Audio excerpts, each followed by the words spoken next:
भगवान, मैं आपको लगभग 1 वर्ष से सुन रहा हूँ। कई व्यसन छूट गए हैं, पर कई व्यसन अभी भी मोहित कर लेते हैं। नाम जप नहीं छोड़ रहा हूँ। ये विश्वास है कि नाम जप से जो व्यसन बचे हैं वे भी छूट जाएंगे। पर समय पक्का 1 वर्ष हो गया है, कभी कभी अपने मन पर बहुत घृणा होती है। क्या इस मन को यही समय घृणा छुड़वा देगी। जिस दिन तुम्हें बहुत दुख हुआ, इतना समय हो गया और अभी तक उसी दिन जब हृदय से दुख होगा उसी समय छूट जाएगा।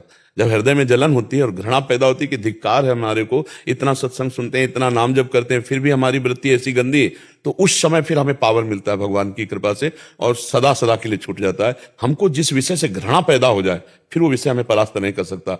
हमें विषय तब तक छोड़ना कठिन है जब तक अंदर से उसमें हम सुख बुद्धि रखते हैं और बाहर से छोड़ना चाहते हैं। आप ध्यान दीजिएगा, अंदर से हम उसमें सुख बुद्धि रखते हैं और बाहर से हम छोड़ना चाहते हैं, बहुत कठिन है। और जब अंदर से घृणा बुद्धि हो जाएगी तो अपने आप छूट जाएगा। और ये घृणा बुद्धि भजन ही करवाएगा। नाम जब जितना करोगे वो उतने आपके अंदर बल बढ़ेगा और उतनी गंदी बातें आपको अच्छी नहीं लगेंगी। जितना हृदय पवित्र होगा उतने पापाचरण से आप दूर भागेंगे। तो ये हृदय पवित्र करने के लिए समर्थ है भगवान की लीला कथा, समर्थ है भगवान का नाम। भगवान के पावन चरित्रों को सुनिए, नाम जप कीजिए और बन जाए तो दूसरों की सेवा कीजिए। फिर देखिए अपने आप सब छूटने लगेगा। ये बहुत गंदा मन हो चुका है। कोई ऐसे नशा में फंस गए जो जिंदगी बर्बाद और छोड़ नहीं सकते। ऐसे नशा है जिनको छोड़ना बड़ा कठिन। नए नए बच्चे से, पर हमें लगता है भगवान का नाम जप करें तो नाम में बड़ी सामर्थ्य है। जब वो संपूर्ण त्रिभुवन से वैराग्य दिला देता है तो नशा से क्यों नहीं मुक्ति हो जाएगी। भगवान के नाम में बड़ी शीतलता और बड़ा बल है। इसलिए नाम जप कीजिए और उन भोगों में घृणा बुद्धि कीजिए।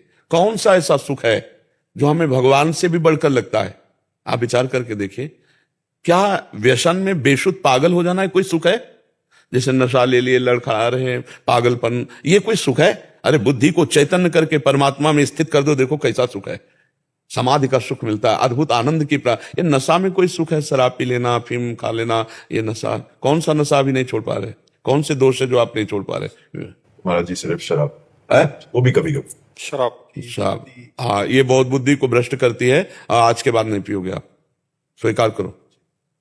अगर हमारी सत्संग 1 वर्ष से सुन रहे हो तो हमारी दोस्त तो हो ही चुके हो ना, तो हमारी दोस्ती के लिए छोड़ दो। आज से शराब नहीं पियोगे, ठीक है? अगर आपको परेशानी लगे तो आप मेरे लिए सह लीजिए कि मैंने किसी को वचन दिया है, अब नहीं पीऊंगा, आगे बढ़ जाओगे। शायद आज छूटने का समय था, इसीलिए आपने ऐसा प्रश्न किया। कई बार आ चुका हूँ, कई बार प्रश्न पूछ चुका हूँ, हाँ, लेकिन प्रश्न कभी नहीं है। हाँ, तो आज के बाद आप पिएंगे नहीं, पक्की? जी पक्का।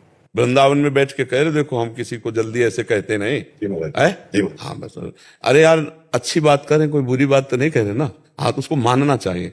भगवान की बड़ी कृपा होती है तब ऐसे वचन होते हैं यहाँ पर, और इसमें तुम्हें सामर्थ्य मिलेगी। देख लेना, केवल हमारे वचन ही नहीं है कि तुम्हें कसम खवा दिया कि तुम ना पीना, तुम देखना तुम्हें सामर्थ्य मिलेगी, इसको छोड़ने की तुम्हें सामर्थ्य मिलेगी। पर हमारी दोस्ती जोरदार होनी चाहिए, ना कि शराब पीने वालों की दोस्ती। वचन पे तो लोग प्राणों को भी त्याग दिए हैं, वचन नहीं। तो पक्का वचन है कि फिसलने वाला तो नहीं। बस एक कदम तुम आगे बढ़ो, फिर आगे बढ़ने के चांस आप खुद देख लेना, ठीक है? हाँ।